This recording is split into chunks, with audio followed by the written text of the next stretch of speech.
এখন আমাদের ধারাবাহিক রুহানি অনুষ্ঠানে কিছু আলোচনা করা হইবে সিরাতাল মুস্তাকিমের আরো এক তত্ত্ব সম্পর্কে, এবং আজকের পর্বে উক্ত উল্লেখকৃত সেই তত্ত্ব হইল সিরাতাল মুস্তাকিমের রুহানি শিক্ষা কেমন তাহার সঠিক পরিচয় সম্পর্কে আমাদের আজকের পর্বে দলিল প্রমাণ সহ এবং আধ্যাত্মিক দৃষ্টি অনুসারে কিছু আলোচনা করা হইবে।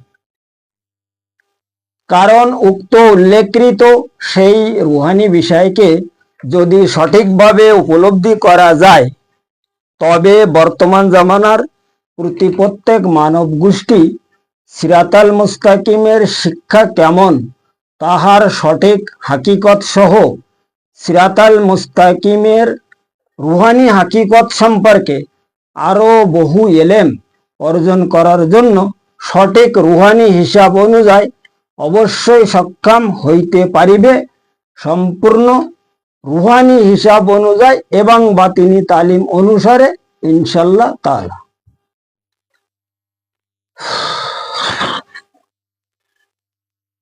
কারণ উক্ত সিরাতাল মুস্তাকিমের সেই শিক্ষার বিষয় দুনিয়ার প্রত্যেক মানব গোষ্ঠীগুণকে সঠিকভাবে সতর্ক সহ রুহানি তালিম অনুযায়ী এবং বাতিনি হিসাব অনুসারে সেই মহান আল্লাহ পাক সিরাতাল মুস্তাকিমকে সঠিকভাবে ইশারা করিয়া তিনি খোদ এরশাদ ফরমায়া, ইউদিল্লু বিহি কাসীরাও ওয়া ইহাদি বিহি কাসীরাও ওয়া মা ইউদিল্লু বিহি ইল্লাল ফাসিকিন।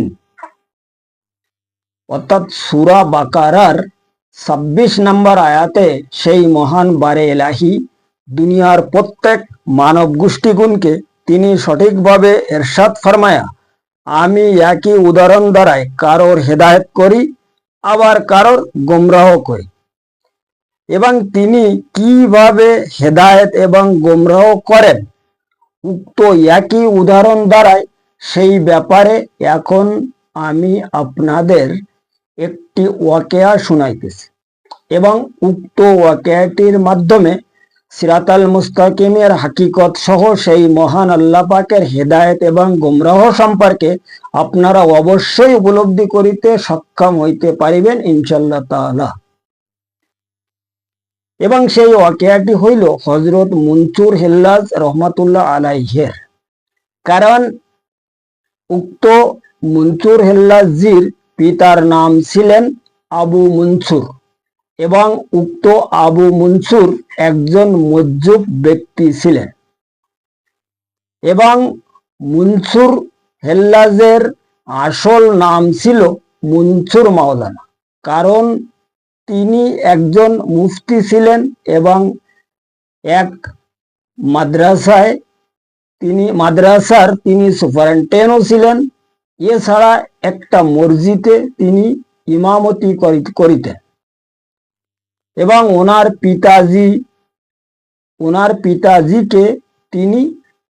পিতাজি আবু মুনসুরকে তিনি মোটেও মানিতেন না। এবং তাহার একজন বোন ছিল, তাহার নাম ছিল আয়না বিবি, যাহার মাজার শরীফ আজমির শরীফে অবস্থিত আছে। এবং তাহারা উভয়ে দুই ভাই বোন ছিলেন। তাহাদের আর কোনো ভাই বোন মোটেও ছিল না, তাহারা মাত্র দুই ভাই বোন অনলি ছিলেন।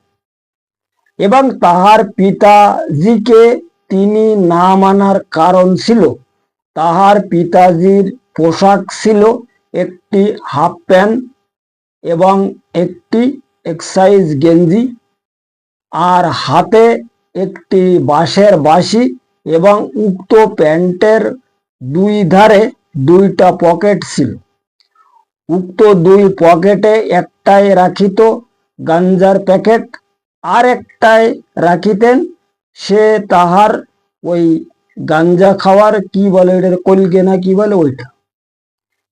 আর সারাদিন তার কর্ম ছিল ওই গাঁজা খাওয়া আর বাঁশি বাজানি আর গান গাওয়া, এই ইত্যাদি ইত্যাদি পাগলামি করে বেড়াতে, যাহার কারণে মুনসুর হিল্লাজ তাহাকে মানিতেন না। কিন্তু পরে কি অবস্থা ঘটিয়াছিলেন তাহাই এইবার শুনেন। হঠাৎ একদিন তাহাকে অর্থাৎ মনসুর হেল্লাজিকে তাহার মাদ্রাসা হইতে মাদ্রাসা কমিটি বাহিরে করিয়া দেয়।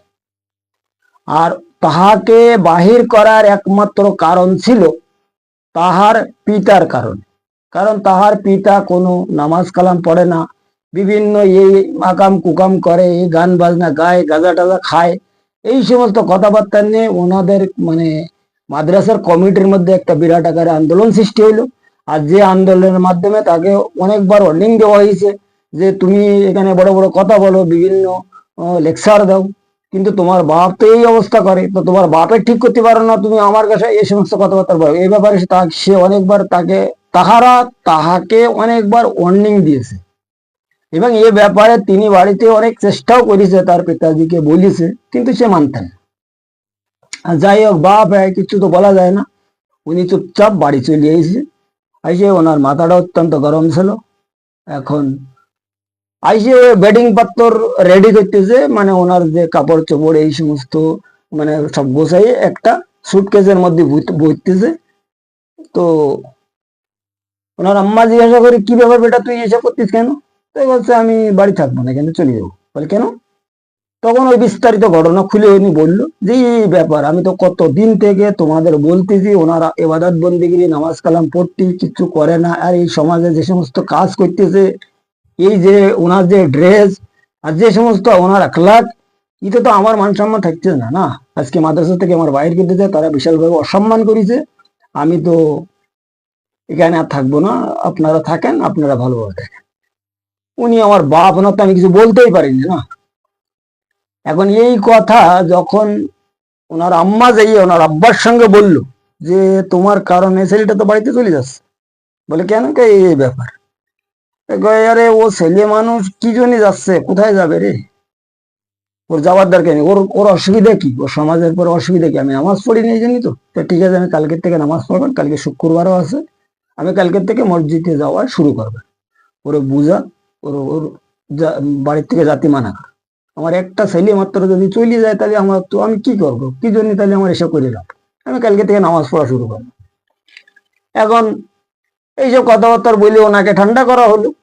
এবারা রাত্রি উনি ওনার স্ত্রীকে বলতেছে, আবু মনসুর, যে আরে সন্ধে আমার তো ড্রেস এই, আমি মসজিদে যাবো, তা পায়জামা নি, পাঞ্জাবি নি, না লুঙ্গি আছে, না টুপি আছে, এসব কোন জায়গায় কি করে পাবো? তো বললো, আচ্ছা ঠিক আছে, আমি দেখতেছি, আমি ছেলের সঙ্গে একটা কথা বলতেছি। তো ছেলে যেই বললো যে তোর আব্বা এইসব কথাবার্তা বলতেছে যে ও লোকের কাপড় চোপড় কিচ্ছু নেই, তখন উনি বললো কি, কাপড় চোপড় কিচ্ছু নেই, এইসব বাহানা, মানে ও যাবে না নামাজ পড়তে। আমি বললাম, দেখবেন ও যাবে না, এইসব বাহানা খুব খুঁজতেছে। তখন উনি বলি বলিস কি, ওর আগের আগে করিস কি, ওনার এই সুটকেসের থেকে 2-4টে ড্রেস বাহির করতেছে, যে জানে কি দেন। এবার টুপি, পাঞ্জাবি, লুঙ্গি এই সমস্ত ওনার সামনে দিয়েছে। বলে, আচ্ছা ঠিক আছে, রাখো। এবার সকালবেলা উঠে করতিস কি, শুক্রবার দিন উনি উঠে ওই ওনার যে কাজ কারবার নাস্তা রাস্তা করে, ওই সেই ড্রেস পরে, ওই সেই বাসি টাসি হাতে নিয়ে গাঁজা টাজা গোসাই নিয়ে বেরিয়ে যাচ্ছে। তোমার স্ত্রী বলতে, কি ব্যাপার, তুমি তো কালকে কি বললে, আর আজকে আবার দেখতে তুমি আমার সেই তোমার কাজে চলে যাচ্ছ, কোন ধরনের কি কথাবার্তা? দেখো, এই এখন জুম্মার নামাজের তো অনেক পাচ্ছি না, আমি এই 9টা 10টা 11টার মধ্যে ঘুরে আসতেছি, তুমি একটু পানি গরম করে গিয়ে আমি এসে গোসল করি, তারপরে যাবা। ও তোমারও চিন্তা করতে হবে না, আমি এমনি কোনো দূরে টুরে যাবো না আজকে, অন্যদিন তো অনেক দূরে দূরে যাই, আজকে কোথাও যাবো না, বাড়ির ধারে থাকবে। তো যে ঠিক আছে, দেখতিস তোমার জবানের কিরম মূল্য। এই কথা বলে উনি চলে গেল। এবার ঠিক উনি ওই 11টা 11:30টার দিকে বাড়ি গিয়েছে।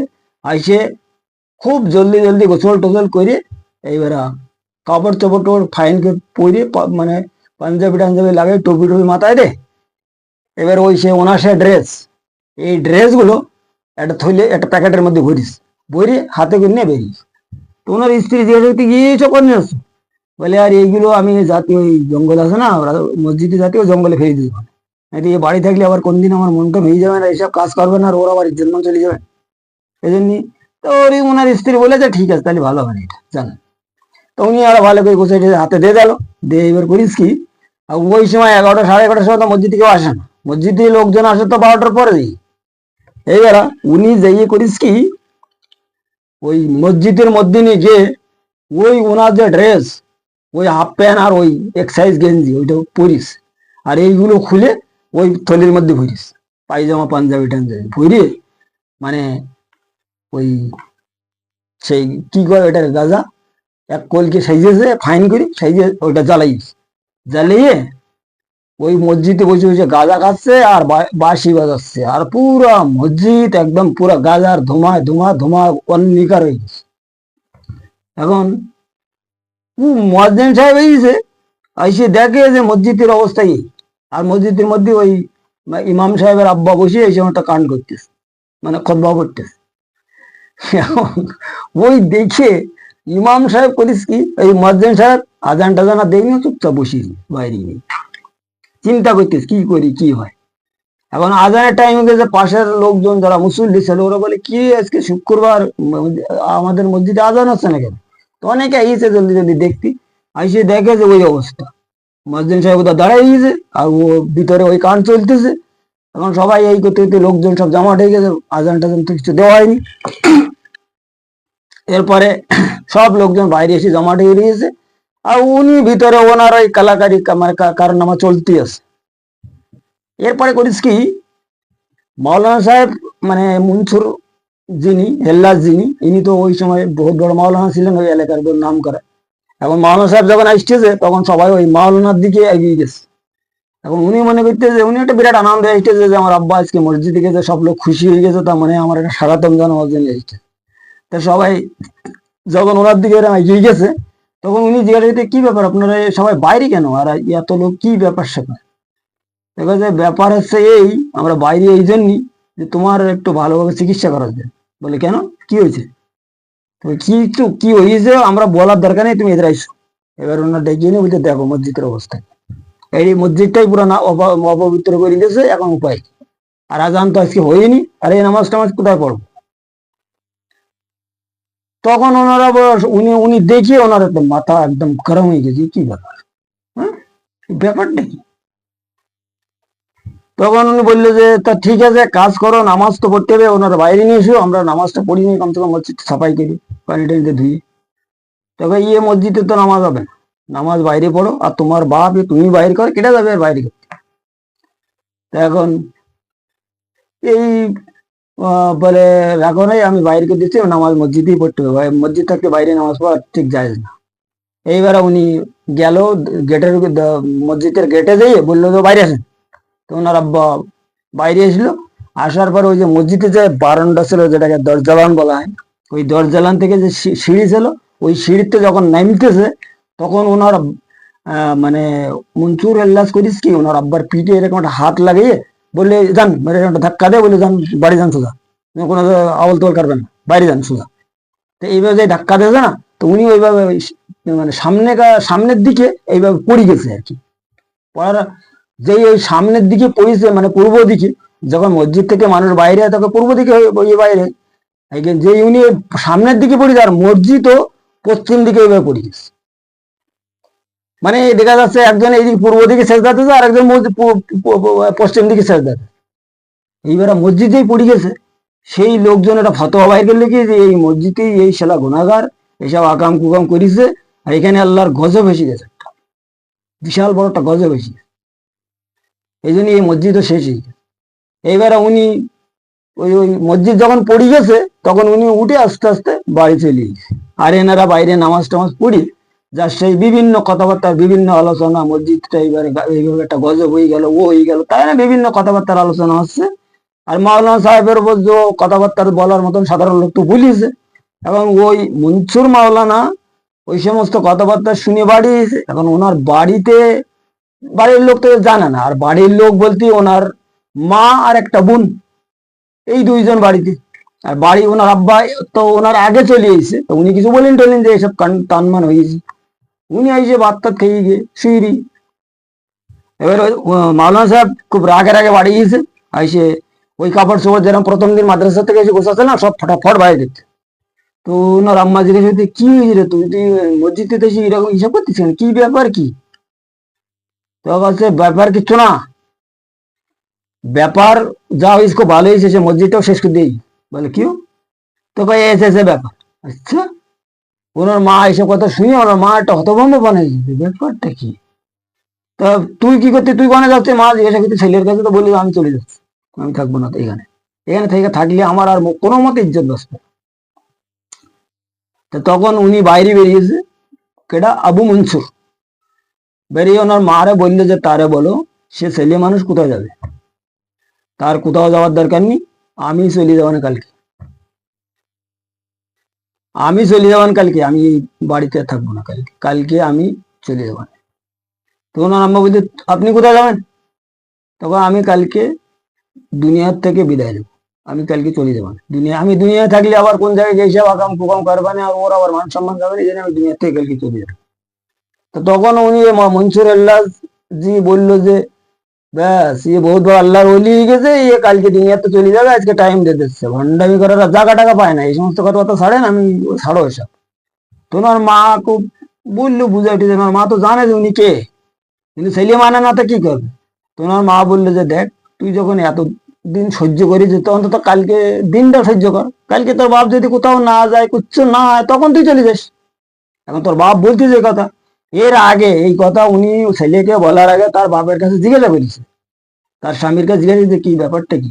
তখন বললো হ্যাঁ এটা সত্যি কথা, আমি কালকে চলে যাবো, আমার অর্ডার হয়ে গেছে, আমার আর থাকা যাবে।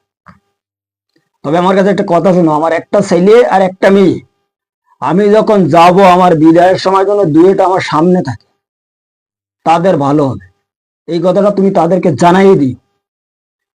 তো আচ্ছা ঠিক আছে, এখন এইসব কথা ছেলের সঙ্গে বলিয়েছে, তো উনি তো মানে টানে না, ওই চলে এটারে তোমার এসে কথা কথা ঠিক আছে, ওই হ্যাঁ হ্যাঁ করিয়েছে, কিন্তু কোনো কিছু উনি গ্রাহ্য করে। তো বললে যে ঠিক আছে, আপনি আপনার কথা রাখতেছি, কালকে দিনটা দেখতেছি। যেহেতু মার কথা শুনি উনি ওই দিনটা চুপচাপ থাকলো।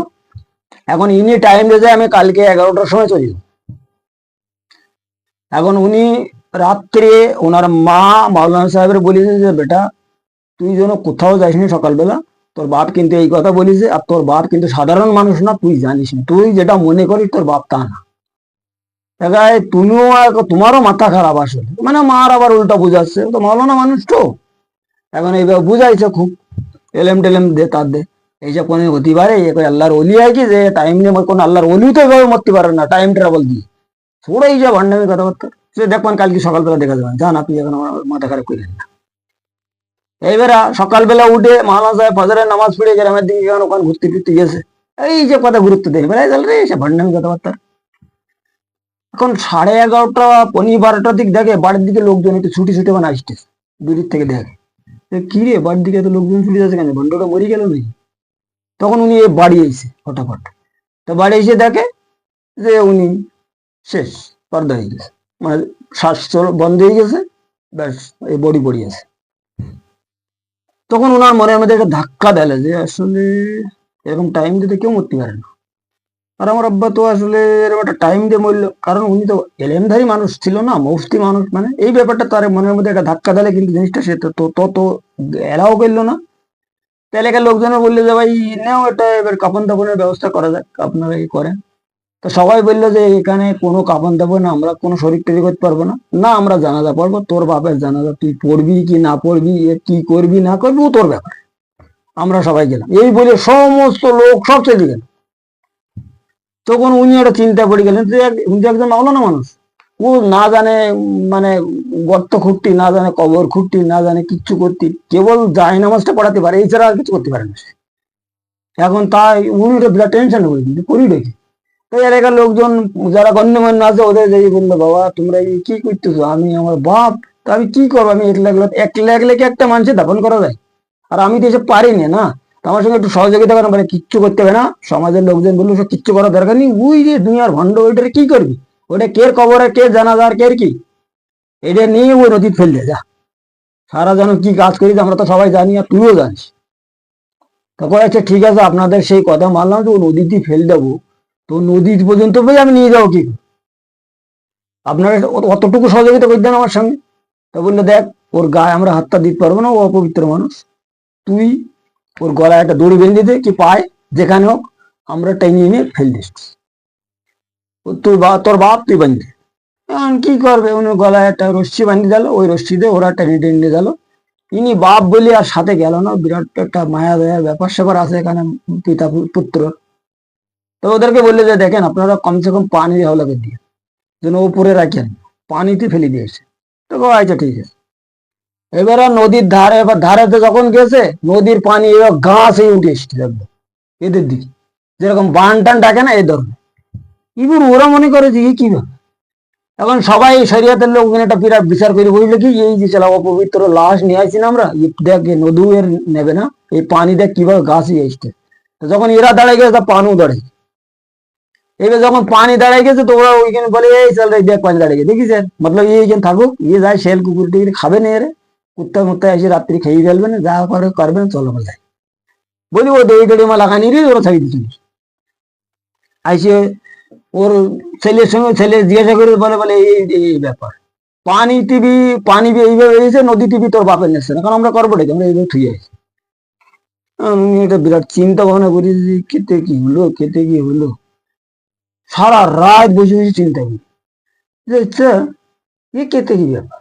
আমার বাপ তো, আমি অন্তত কমসে কম জানাজাটা তো পড়তে পারতাম একলাই না, তার পাশে দাঁড়িয়ে আমার সে এত এলেম শিখাইতে, ছোটবেলা কষ্ট করে মানুষ করিয়েছে, এই যে বিভিন্ন চিন্তা, ইনসানিয়াত চিন্তা যেটা রাতভর করিয়েছে।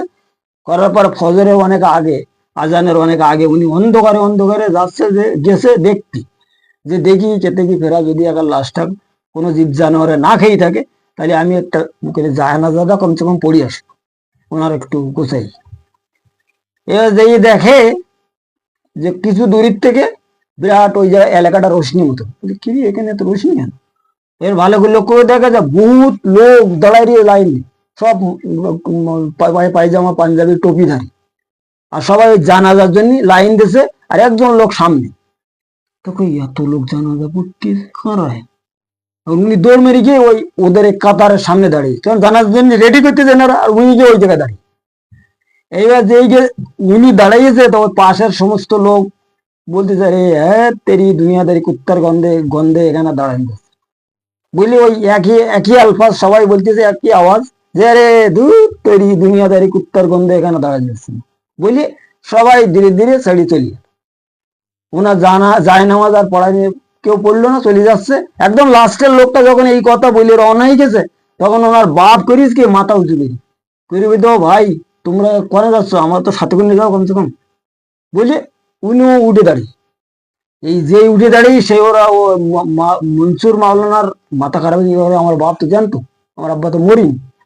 এইবারে উনি গিয়ে সামনে গিয়ে এইবার দুই হাত এইবার খাড়া করতে দাঁড়ায়, মানে ওনার বাপের ব্যাড ডেস, যে আব্বা দাঁড়াও, আমি যা ভুল করেছি জীবনে আমি আপনার চিনতে পারিনি, আপনি কমসে কম আমার একটা ব্যবস্থা করেন। তো উনি বললো যে আমি কিন্তু মরা, তুই খবরদার আমার গায়ে হাত দিস নি, আমি জ্যান্ত অবস্থায় তোর থাকতে বলিলাম উপস্থিত, তুই থাকিস নি, তোর মা সাক্ষী, যেটা ছিল ওইটা মানুষই, তুই তুই থাকতে পারিনি, তোর অবস্থা তুই দেখ। তো বললো দেখেন আমি যদি মরু যাই আপনার টাচ করার পরে তাও ভালো, এটা ভালো, তবে আমি আপনাকে এখান থেকে জাতি দেবো না যতক্ষণ পর্যন্ত আপনি আমার ব্যবস্থা না করেন।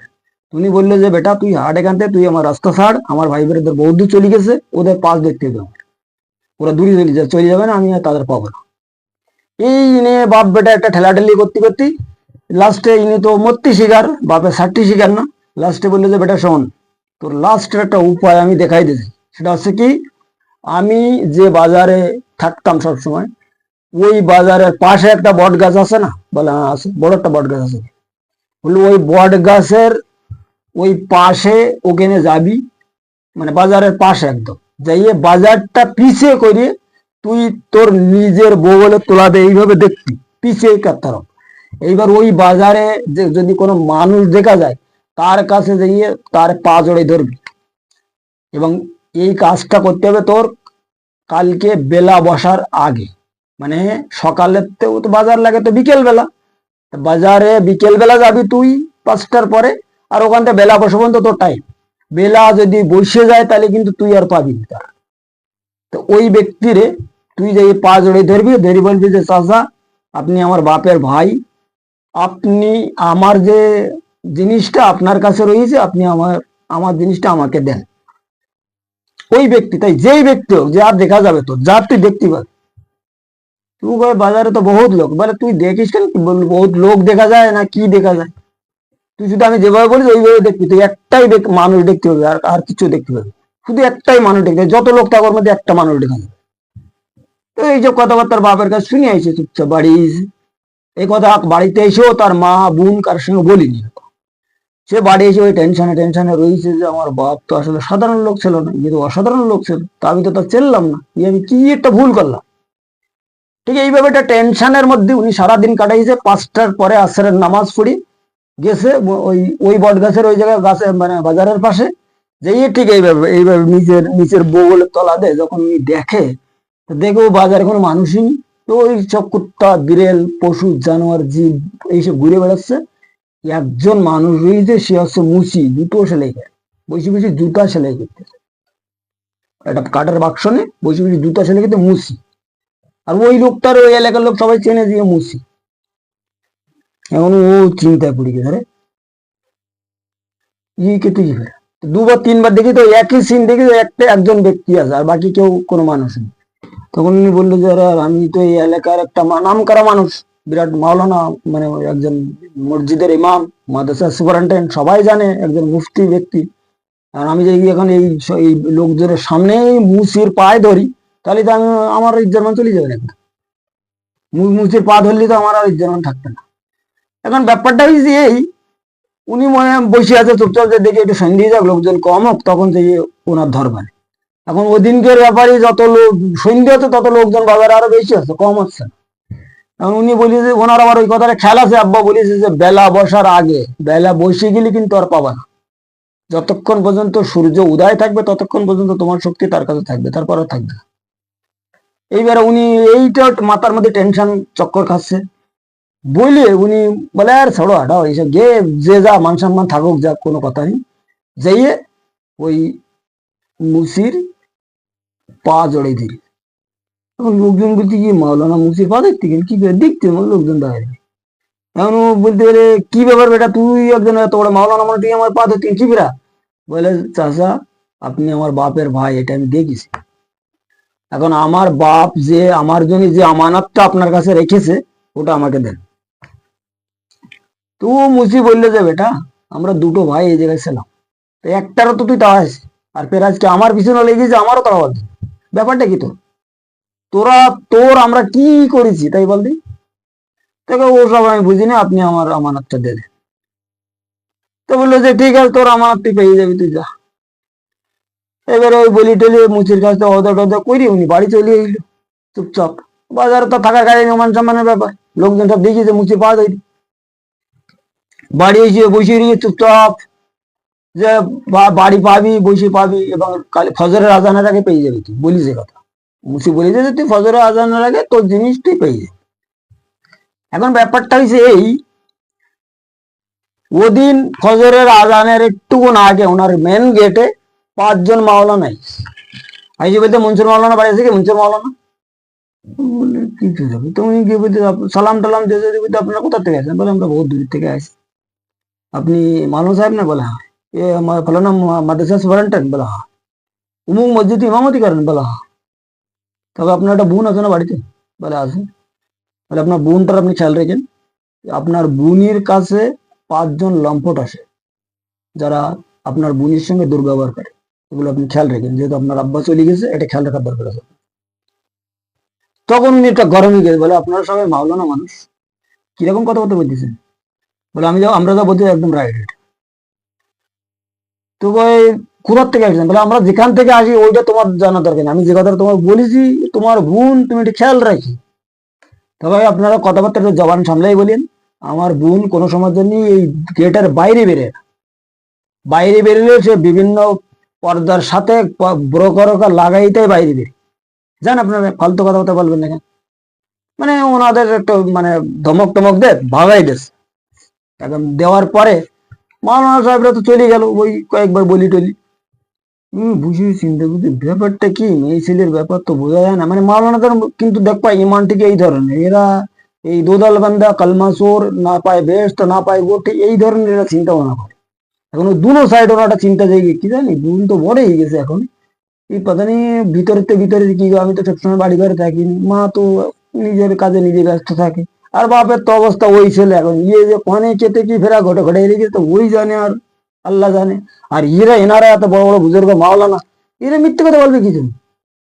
আর এরা নিশ্চয়ই কোনো খবর টবর পেয়েছে, তাই এই যে বললো আমার সঙ্গে, আমি মাওলানা মানুষ বলে আমাকে একটু সতর্ক করে গেল, যেহেতু আমার বাপ চলে গেছে। এইটা নিয়ে উনি সারা দিন বসে, মানে বসে বসে চিন্তা করে ব্যাপারটা কি। এখন বিকেল বেলার দিকে ওনার মার বলতেছে কি, মা বা আব্বা তো চলে গেল, মন মাথাটা তত ভালো না, তা আমি একটু বাইরে যাচ্ছি মামাদের বাড়ি, আপনি আয়নার একটু খেয়াল রাখবেন, আর আমি দু একদিন পরে আসবো, ওখান থেকে মন মাথাটা একটু ঠিক হলে। বলে আচ্ছা ঠিক আছে, যাবে। এখন প্ল্যানটা সেই, উনি বাড়ির থেকে মামার বাড়ি যাওয়ার নাম করে মা আর বোনের বলে উনি বাইরে যাচ্ছে, এই কারণে রাত্রে ডিউটি করবে এনার বোনের চরিত্র সম্পর্কে। এটা হচ্ছে তার প্ল্যান। কিন্তু এই কথাটা প্রকাশ করলো না, সে এইভাবে মা আর বোনের বলে বাড়ির থেকে বেরিয়ে গেল। এরপরে উনি রাত্রে ঠিক সন্ধ্যের পরে 9টা-10টার দিকে এসে বাড়ির সাইডে সাইডে দেখতে যে কেতে কি ফিরে গেল। এবারে দেখে রাত 12টার দিক ওনার বোন করিস কি মেন গেট খুলেছে, খুলে বাইরে বেরিয়েছে।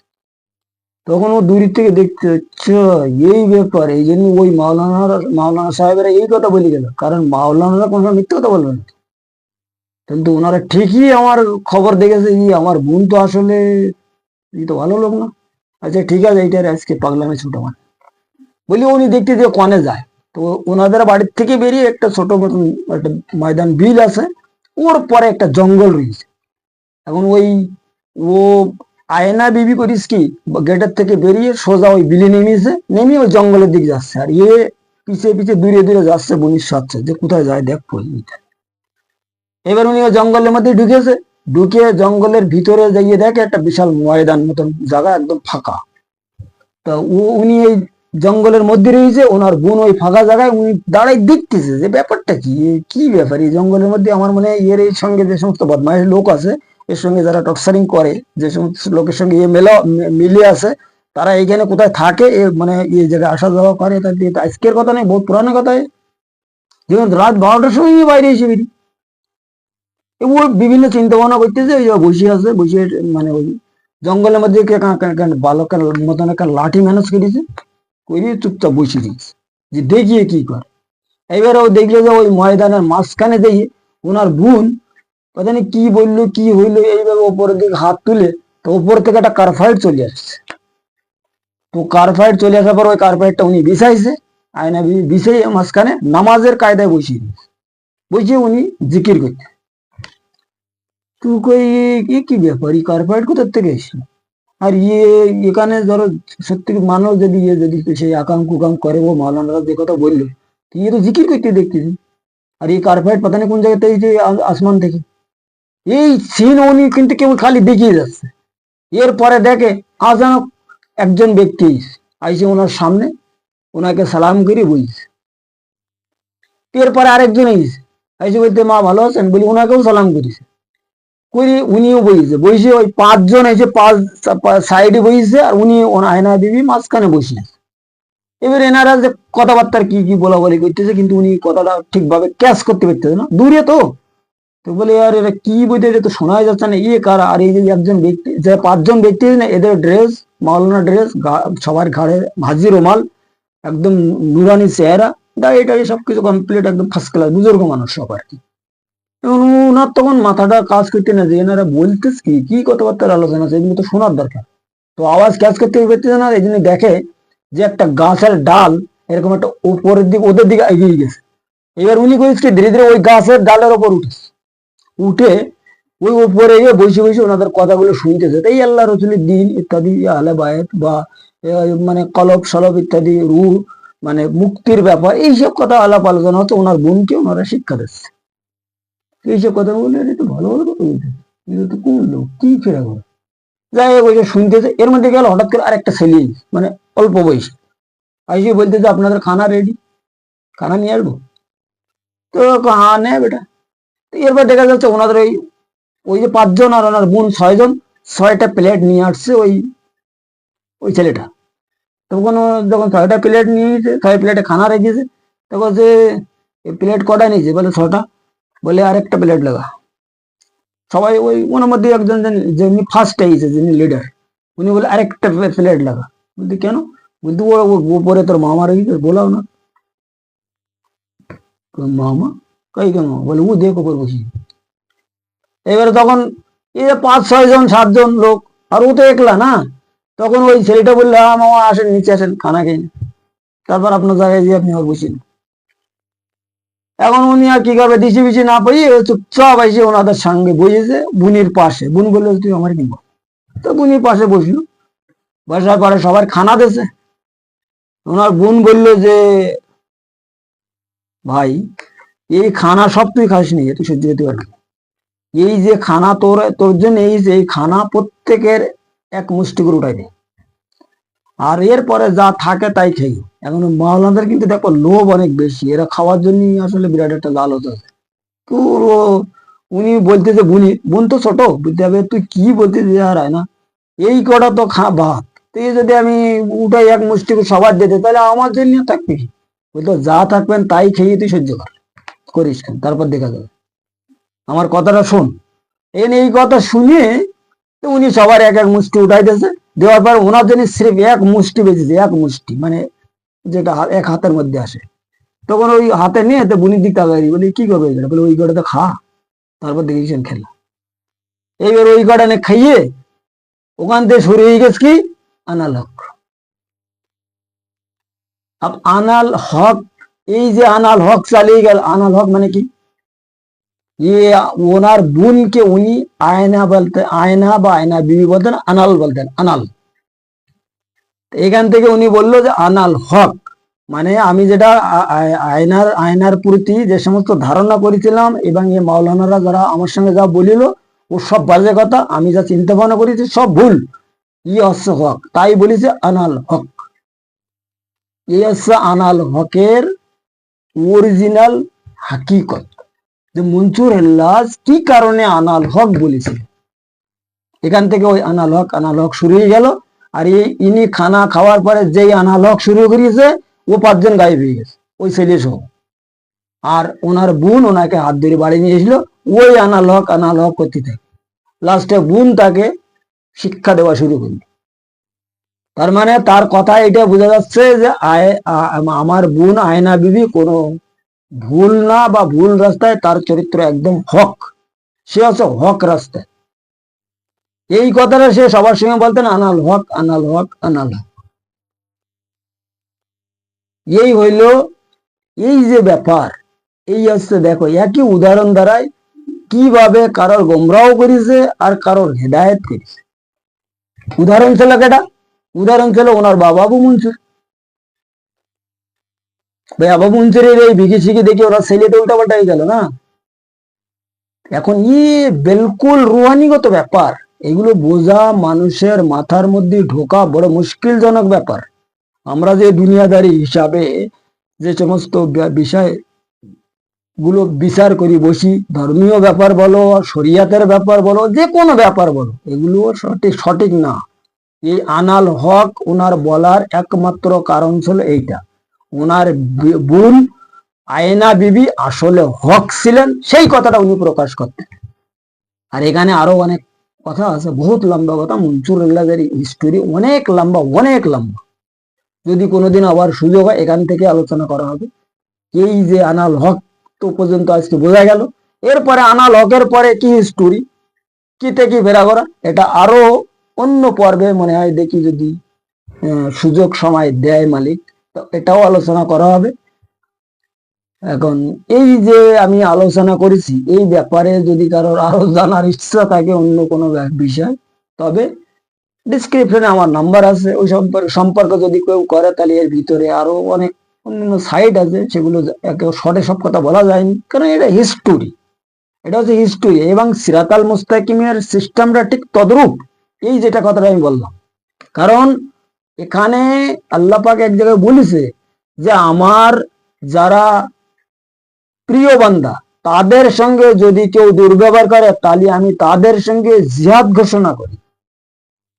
কথা বোঝা গেছে? তো এখন এখানে মনসুর হেল্লাজ আর আবু মনসুর এরা তো বাপ বেটাই ছিলেন না।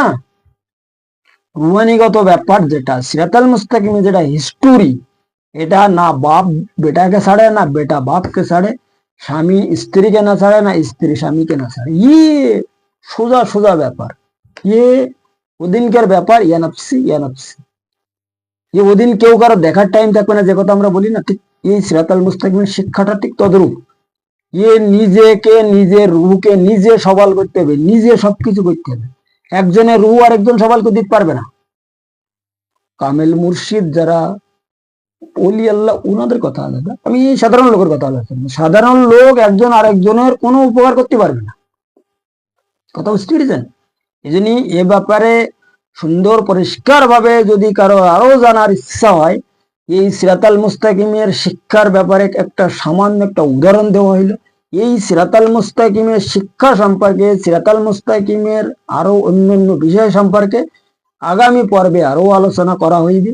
কারণ এই সিরাতাল মুস্তাকিম টিভিতে সির্ফ সিরাতাল মুস্তাকিমের আলোচনা, এখানে অন্য কোনো আলোচনা হবে না। কিন্তু এই যে ওলি আল্লাহদের যে জীবনী, নবী রাসূলদের জীবনী, পয়গম্বরদের জীবনী, সব সিরাতাল মুস্তাকিমের ব্যাপার সেটা। কারণ হযরতে আদম আলাইহিস সালাতুস সালাম হইতে আজ পর্যন্ত যত সেই মহাপুরুষদের আল্লাহ পাক প্রেরণ ফরমায়া, সির্ফ একমাত্র এই সিরাতাল মুস্তাকিমের দাওয়াত সম্পর্কে।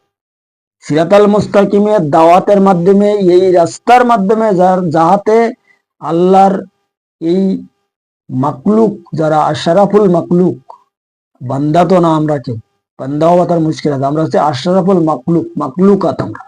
কথা বুঝতে পেরেছেন? এখানে বলা হয়েছে আশরাফুল মাকলুকাতের কথা, আশরাফুল বান্দার কথা বলা হয়। এই আশরাফুল মাকলুক থেকে বান্দায় পরিণত হইতে হবে। যদি আমরা বান্দায় পরিণত হতে পারি, ওই সূরা বনী ইসরাইলের 70 নম্বর আয়াতে যে কথা বলা রয়েছে, ওয়ালাকাদ কাররামনা ইয়া বনী আদামা, তখনই আমরা আল্লাহর দপ্তরে এই ইজ্জতমান পাবো। কথা বুঝতে পেরেছেন? আর নাইতে অন্য কোনো কায়দায় এই ইজ্জতমান পাওয়া কোনো মতে সম্ভব না। তাই হুজুর পাক প্রায় জায়গায় ফরমাই গেছে তার আহলে বায়তকে অনুসরণ করার কথা। যখনই তার আহলে বায়তকে অনুসরণ করা যাবে, তখন সিরাতাল মুস্তাকিমের রাস্তা খুলবে। উসকুর রাসূলকুমুল্লাহে ফি আহলে বায়াতি, তিনি আল্লাহ এবং আল্লাহকে সাক্ষী রাখিয়া খোদ বলিয়াছে যে আমি সেই মহান আল্লাহ পাকের সাক্ষী করিয়া বলিতেছি, তোমরা যাহারা কোরআন এবং আমার আহলে বায়তকে অনুসরণ করবা বা আঁকড়াই ধরিয়া রাখিবা, তারা কেউ পথভ্রষ্ট হবে না হেদায়েতের রাস্তা হইতে। এবং যাহারা এই জিনিসের মধ্যে একটা মানে ছেড়ে দেবা আর একটা ধরিয়ে রাখবা, কি কোনোটা ধরবা না, তারা অবশ্যই পথভ্রষ্ট হয়ে যায়। এই হলো সিরাতাল মুস্তাকিমের মূল কাহিনী। সিরাতাল মুস্তাকিমের এই যে ওলি আল্লাহ যারা সৃষ্টি হয়েছে, যারা এই ইসলামের দ্বীনের তরিকাতের হাকিকতের মারিফাতের কাজ করিয়েছে, কারা?